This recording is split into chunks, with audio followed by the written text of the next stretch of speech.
그리스도의 평강이 우리의 마음을 다스려 가기 원하는 오늘 이 시간, 우리들은 롯의 아내의 마음을 먼저 생각을 해보려고 합니다. 롯의 아내는 하나님을 잘 알고 있었던 것 같아요. 어린 시절부터 하나님께 드렸던 기도의 의미도 잘 알고 있었던 것 같습니다. 자녀들에게는 하나님에 대한 말씀도 전해 주었을 것 같아요. 그러니까 믿음이 없는 사람이 아니었다는 겁니다. 이 롯의 아내가 남편 롯을 따라서 소돔으로 이사를 왔습니다. 와서 보니까 소돔은 비옥한 땅이었어요. 재물이 넘쳐나던 땅이었습니다. 평생에 이런 곳을 구경해 본 적이 없었던 롯의 아내는 그 마음에 큰 동요가 생기고 말았습니다. 세상의 맛을 알게 되었던 것이지요. 롯의 아내는 하나님을 원하기도 했지만 소돔도 원했던 사람이었습니다. 그리고는 결국에 최후의 선택을 해야 되는 날을 맞이하게 되었어요. 롯의 아내는 하나님의 사자의 지시를 따라서 소돔성을 떠납니다. 하나님을 향하여 생명과 구원의 길로 나아가기 시작해요. 그렇지만 그녀는 뒤를 돌아다 보지 말라는 하나님의 명령이 있었는데도 불구하고 그만 소돔성을 돌아보고 말았습니다. 한 손으로는 별을 찾으면서도 다른 한 손으로는 땅을 더듬거렸던 여인, 그 여인이 바로 롯의 아내였던 것이지요. 결국에 마음이 둘로 갈라져 버렸고 소금 기둥으로 우리 곁에 남게 되고 말았다고 그렇게 말씀하고 있습니다. 여러분, 예수님께서는 이 롯의 아내를 기억하시면서 한 사람이 두 주인을 섬기지 못할 것이라고 우리에게 말씀하셨어요. 한 마음이 두 주인을 섬기지 못한다라는 그런 뜻이지요. 마태복음 12장 34절을 보면 예수님께서는 이런 말씀도 하십니다. 마음에 가득한 것을 입으로 표현한다. 이 말은 본래 그 당시의 격언이었습니다. 선한 사람과 악한 사람이 어떻게 말하는가, 이것을 표현하시기 위해서 예수님께서는 이 격언을 사용하셨던 것이지요. 선한 사람은 그 마음속 쌓아놓은 선에서 선한 것을 말하고, 악한 사람은 그 마음속 쌓아놓았던 악에서 악을 말하는 것이라고 이렇게 말씀을 하고 계셔요. 그러니까 중요한 것이 무엇인가 하면 말이 아니고 이 말의 뿌리가 되는 마음이라는 이야기입니다. 이 마음이 참으로 중요하다라는 것이지요. 우리들도 오늘은 우리들의 마음을 한번 돌아볼 수 있으면 좋겠습니다. 여러분들의 마음, 오늘 이 3부 예배를 드리시는 시간 평안하신지요? 안녕하신지요? 마음이라는 것은 얼핏 생각하면 강해 보입니다. 그렇지만 또 생각해 보면 이 마음이라는 것, 유리판처럼 위태하다라는 것도 우리가 깨닫게 됩니다. 우리의 뇌를 한번 생각해 보시지요, 여러분. 사람들은 최소한 우리의 뇌만큼은 이성적일 것이라고 생각들을 합니다. 그렇지만 이성보다 감성에 더 빨리 반응을 보이는 곳이 바로 우리들의 뇌라고 합니다. 그래서 분노가 치솟으면 일단 먼저 화를 내고요. 일단 먼저 욕을 하고요. 그리고 그 다음에 후회를 하는 것이지요. 그것이 바로 뇌가 하는 기능이라고 합니다. 어리거나 젊을 때만 이렇게 하는 것이 아니고 우리들의 전생애를 통해서 마음이라는 것은 늘 이렇게 예민하기도 하고 상처 입기도 하고 그리고 감정에 휘둘리기도 한다고 그래요. 아이들은 사춘기를 지낼 때 더욱 이런 모습을 나타냅니다. 남성들은 40대를 지나고 50대가 되어 갈 때 바로 이와 같은 시기를 맞이하게 된다고 그럽니다. 혹시 여러분들 알고 계시는지요? 이렇게 40대를 지나고 50대로 넘어가는 때를 가리켜서 가지고 사춘기라고 그렇게 부른답니다. 이 사춘기의 때에 중년 남성들은 흔들리기 시작한다는 것이지요. 여성들은 갱년기를 지나가면서 마음이 특히 예민해지게 된다고 그럽니다. 여러분, 우리의 마음 몸하고 붙어 있지 않습니까? 그래서 마음의 아픔이 찾아오면 몸도 아프다 그럽니다. 그러니 여러분, 우리들 모두가 몸과 마음을 둘 다 잘 관리하는 그런 가을이 되시기를 바랍니다. 이렇게 자신의 마음 상태를 잘 살펴보는 것, 이것을 가리켜 가지고 심리학자들은 EQ가 잘 작동이 된다고 이렇게 말을 한다 그래요. 저는 그런 생각을 해봤습니다. 때때로 우리가 실패하거나 배신당해도, 혹은 억울한 누명을 쓰게 될 때에도 혼자서 무너져 내리지 않도록 만들어주는 힘, 이 힘을 뭐라고 부르면 좋을까? 이 힘을 영적인 힘이라고 부르면 좋겠다, 그런 생각이 들었어요. 영적인 힘이 있어야만 마음을 지킬 수 있기 때문에 그렇습니다. 그리고 이렇게 지켜진 마음으로부터만 우리의 말이, 우리의 행동이 달라질 수 있기 때문인 것이지요. 사랑하는 성도 여러분, 여러분들도 오늘은 여러분들의 마음을 잘 지키시고 여러분들의 마음을 그리스도의 그 평안을 가지고 잘 다스려 가시는 한날이 되시기를 기원드립니다. 골로새서 3장 15절의 말씀부터 우리가 한번 읽어보시지요. 다 같이 읽겠습니다. 그리스도의 평강이 너희 마음을 주장하게 하라. 너희는 평강을 위하여 한 몸으로 부르심을 받았나니 너희는 또한 감사하는 자가 되라. 그리스도의 평강이 임하기 전 여러분들의 마음, 우리들의 마음은 어떠했을까요? 그때는 주님의 평강을 알지 못하였기 때문에 우리들 모두는 참된 평화를 알지 못한 채 그렇게 살아왔었던 겁니다. 그렇지만 주님을 구주로 영접하면서 하늘의 평화가 우리 가운데 임하였고, 그때부터 우리들은 영적인 만족도 누리면서 살아갈 수 있게 되었던 것이지요. 여러분, 우리 주님을 영접하시고 여러분들의 마음의 상태가 어떻게 달라졌었는지도 한번 돌아보시기를 바랍니다. 떠올랐다가 사라지기도 했던 그런 충동들은 또 어떻게 되었는지도 살펴보시기를 바라요. 하나님으로부터 임하는 그 평강이, 그 은혜가 여러분들 모두의 삶 위에, 여러분들이 생각하는 그 모든 시간들 위에 온전하고 충만하게 부어졌기를 기도합니다. 여러분, 바로 이 지점까지예요. 이 지점까지가 우리 주님께서 우리를 위해서 하시는 일들이십니다. 그리고 이제부터 이 모든 주님께서 주시는 평안을 마음을 다해서 내가 누릴 것인지 혹은 외면할 것인지는 나의 책임이기도 한 것이지요. 그리스도의 평강이 너희 마음을 주장하게 하라, 이렇게 되어 있습니다. 그리스도의 평강이 우리들의 마음을 다스리시도록 내 마음의 문을 내가 열어야 된다는 그런 뜻이에요. 사탄은 여러분, 어떤 일이 일어날 때에 순식간에 우리들의 마음을 사로잡으려고 합니다. 염려와 근심을, 미움과 분노를 심어 넣으려고 해요. 그렇게 문제를 확대시켜버리고 나면 그리스도의 평강 누리도록 하지 못하게 만드는 그 존재가 바로 사탄인 겁니다. 우리의 마음을 그렇게 충동질하는 존재가 사탄이라는 그런 뜻이지요.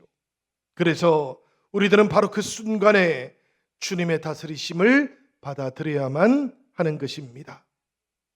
여러분, 우리가 어떻게 그렇게 할 수 있을까요?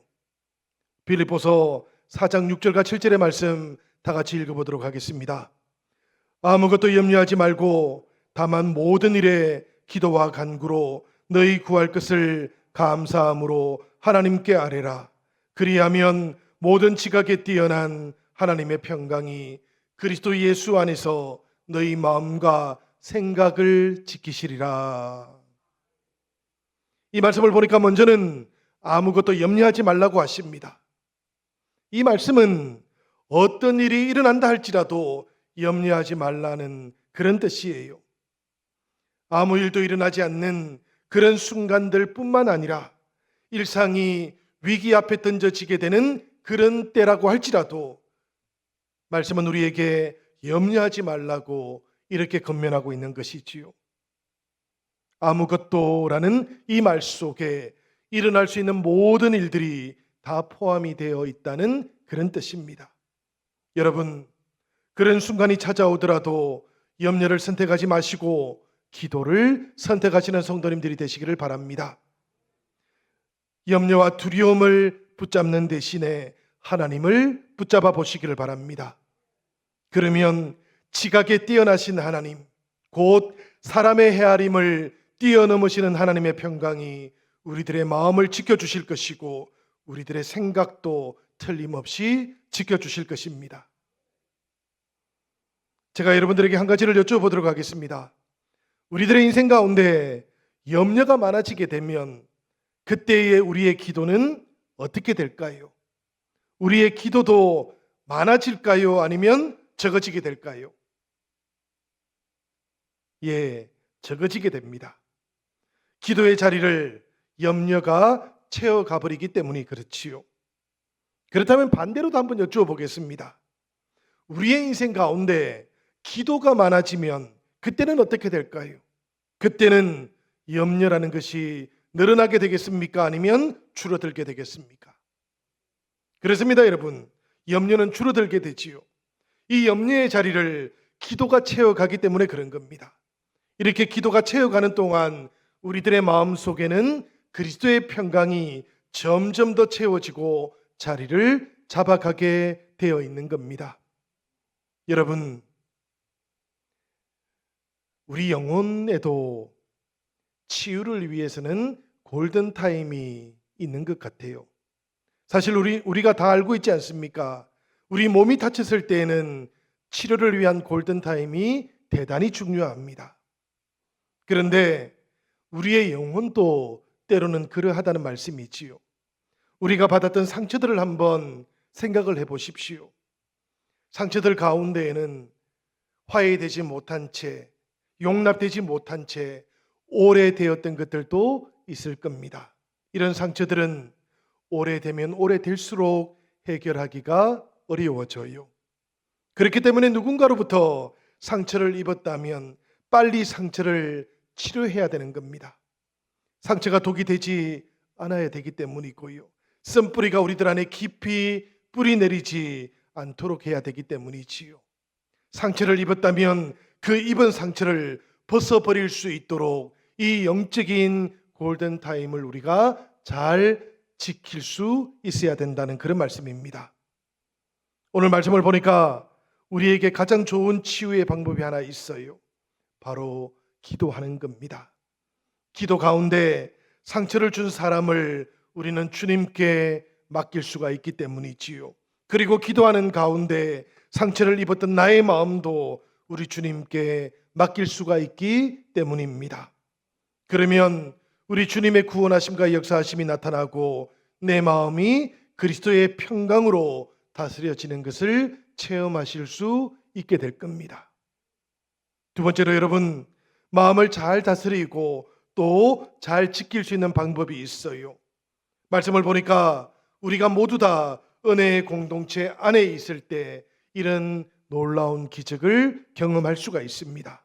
골로새서 3장 15절 말씀을 다시 한 번 더 함께 읽어보도록 하시지요.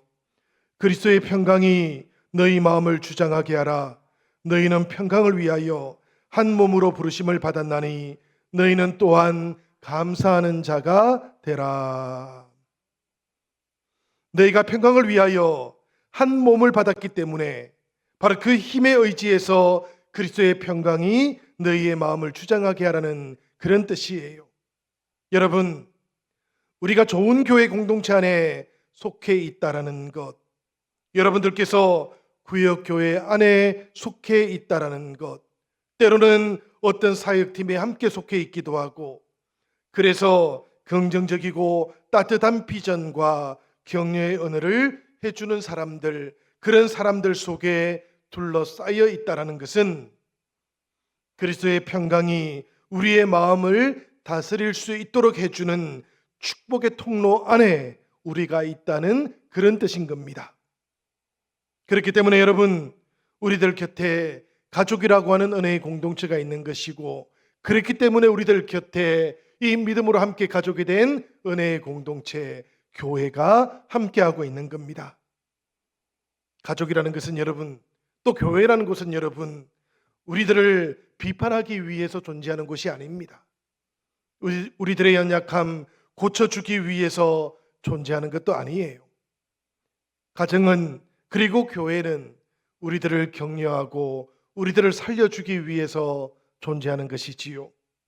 여러분들께서도 여러분들이 속해 있는 믿음의 공동체를 마음껏 활용하시면서 여러분들의 마음이 그리스도의 평강을 온전하게 이루어 가 보시기를 기원드립니다. 여러분들뿐만 아니라 저에게도 우리 주님께서 허락해 주셨던 공동체들이 있습니다. 가족이 있고요. 그리고 여러분들이 계십니다. 그리고 한 달에 한 번 늘 만나는 목회자들 모임도 있어요. 가족들을 만나고 여러분들을 만날 때, 그리고 이 목사님들을 만날 때마다 저는 늘 은혜를 경험합니다. 왜 그런가 하면 한 달을 살아오던 동안, 때로는 더 많은 시간들을 살아왔던 동안 성령님께서 우리들과 어떻게 하고 계셨는지를 새삼 깨달을 수 있기 때문이지요. 때로는 바쁜 일들 속에서 시간에 쫓겨서 지나왔었는데 돌아보면 그 지나왔던 모든 시간들 속에 성령께서 우리들과 함께하고 있었다라는 것, 우리들의 마음을 늘 바라보고 계셨다라는 것, 때로는 우리들의 길을 한 걸음 한 걸음 인도해 주고 계셨다라는 것을 깨달을 수 있기 때문입니다. 바로 그럴 때 다시 힘이 솟아요. 여러분들을 보면 힘이 솟는 것처럼 성령께서 역사하셨던 그 이야기들을 들으면 힘이 솟아납니다. 그리고 위로도 받게 됩니다.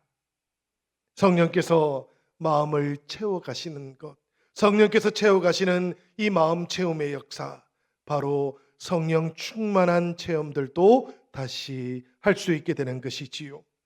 그러니 여러분, 우리들 모두가 날마다 이 은혜로운 공동체 안에 들어와 있기를 기원드립니다. 때로는 마음이 건강하지 않은 사람들은 혼자 있으려고 해요. 그렇지만 여러분, 우리가 잘 알고 있는 것처럼 이렇게 혼자 있고자 할 때에 마귀는 우리들을 틈타려고 하기도 한다는 것도 기억을 하시기를 바랍니다. 마음이 힘든 때일수록 은혜의 공동체 안에 들어와 있어야 됩니다. 그렇게 기도도 부탁하셔야 되고요, 사랑도 받으셔야 되는 겁니다.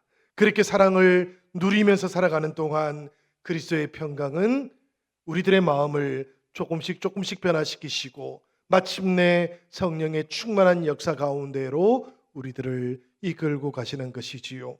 그러니 성도 여러분, 여러분들 모두가 늘 이 은혜의 공동체 안에서 우리 주님께서 베풀어 주시는 그 주님의 평강을 온전하게 체험하실 수 있기를 기원드립니다.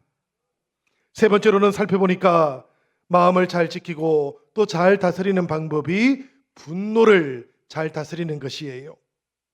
에베소서 4장 26절과 27절 말씀입니다. 우리 같이 읽어보겠습니다.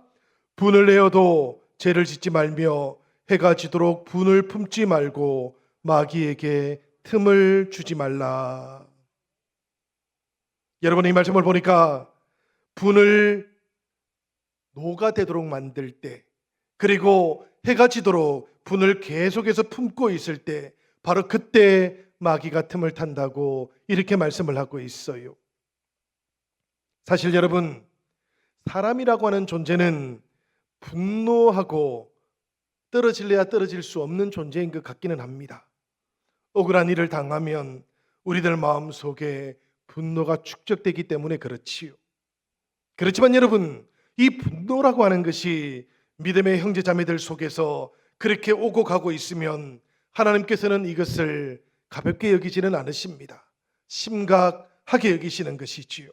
왜 그런가 하면 이렇게 분노가 차오르기 시작하고 이것이 축적되어 가기 시작하고 심지어는 성도들 사이에서 오고 가고 있을 그때에 기도가 막히기 때문에 그렇습니다. 찬송도 막혀버리기 때문에 그런 것이에요. 이렇게 기도가 막히고 찬송이 막히게 되고 나면 감사는 사라질 수밖에 없습니다. 이렇게 감사가 사라지면 결국에는 우리들의 예배도 막히게 되고 마는 것이지요.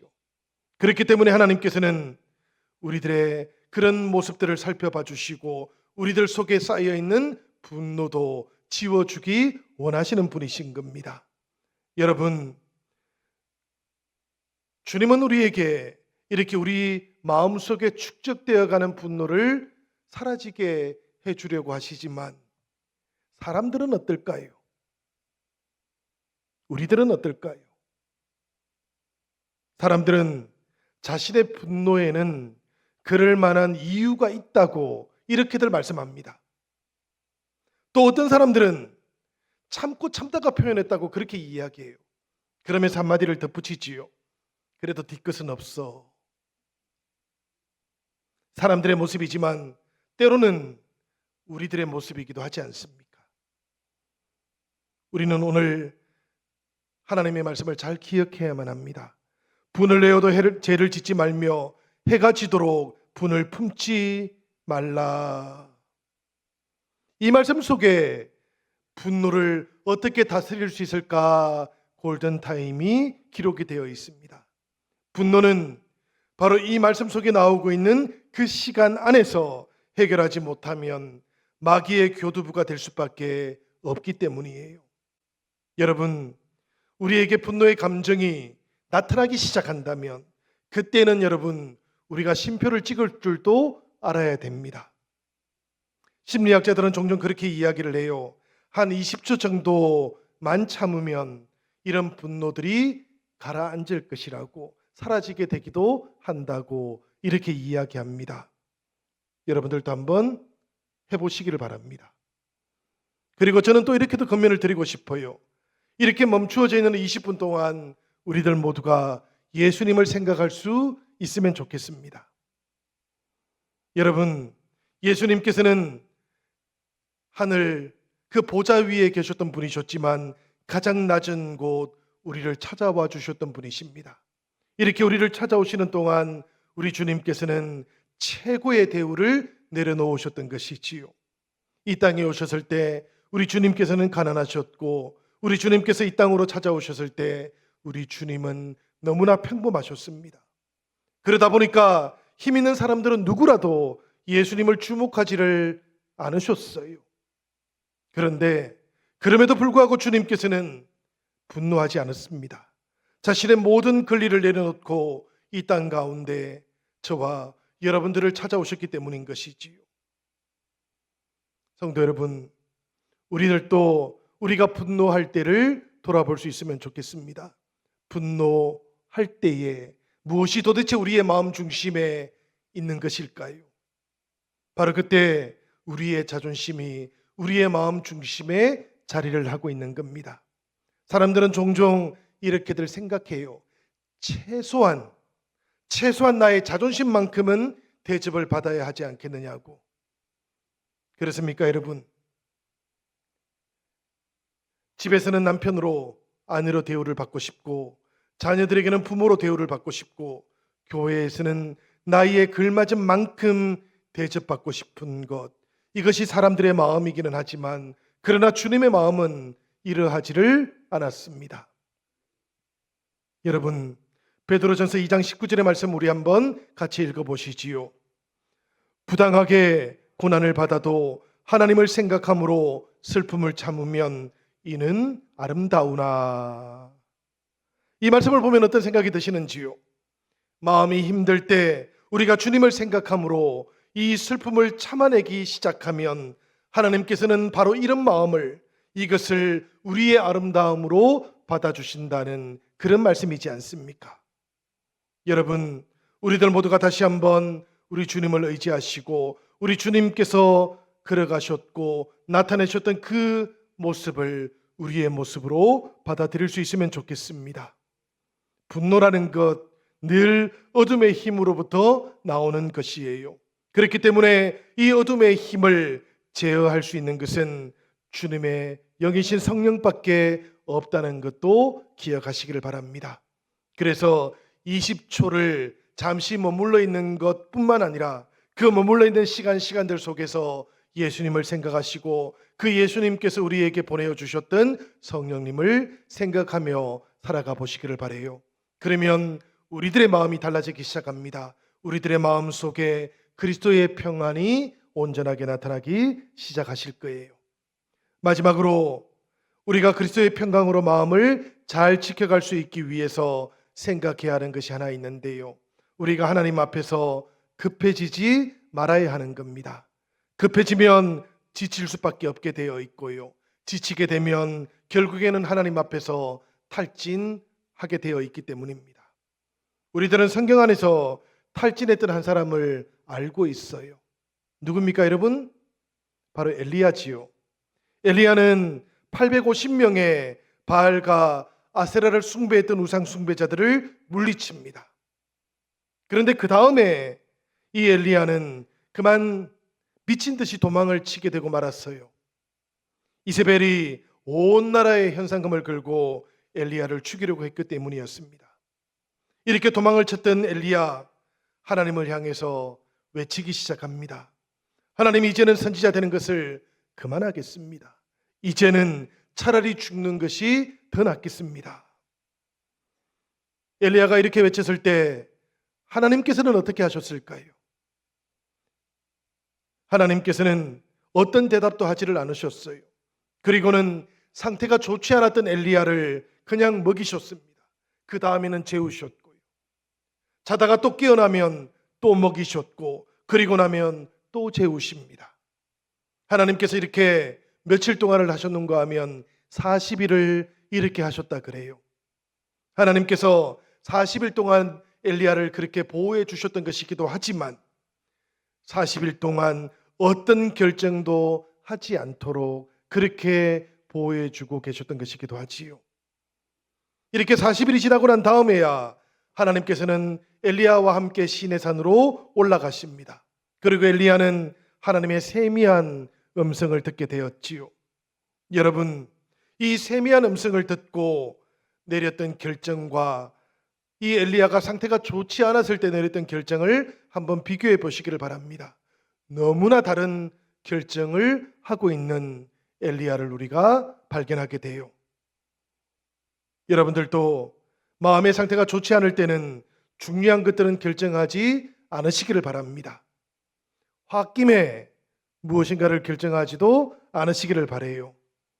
마음이 지혜로운 사람, 마음이 그리스도의 평안 가운데 머물고 있는 사람들은 자신의 마음이 가라앉기를 기다릴 줄 아는 사람입니다. 중요한 결정, 마음이 차분히 가라앉았을 때 해야 되는 것이지요. 우리 마음속에 충동이 있을 때 하면 아니 되는 겁니다. 성도 여러분, 좋은 결정 내리시기 원하신다면 여러분들의 마음 가운데 하나님께서 임재하시기를 기다리시기를 바랍니다.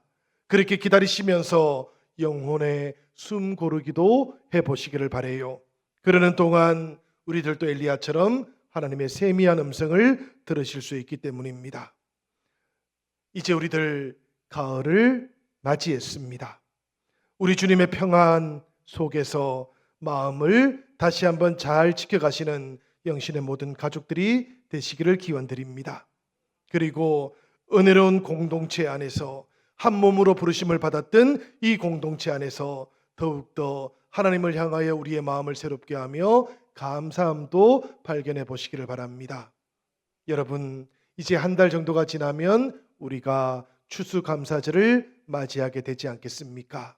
한 해를 살아오는 동안 하나님께서 우리의 마음속으로 어떻게 찾아와 주셨는지, 우리의 믿음의 길, 인생의 길 어떻게 동행해 주셨는지, 그리고 또다시 하나님께서는 우리들과 함께 어떻게 믿음과 소망의 길을 걸어가게 하실 것인지를 우리들 모두가 깨닫게 될 겁니다. 우리들 모두 그 하나님을 바라보면서 감사의 마음도 담아 하나님을 만나는 이 가을이 되기를 기원드립니다.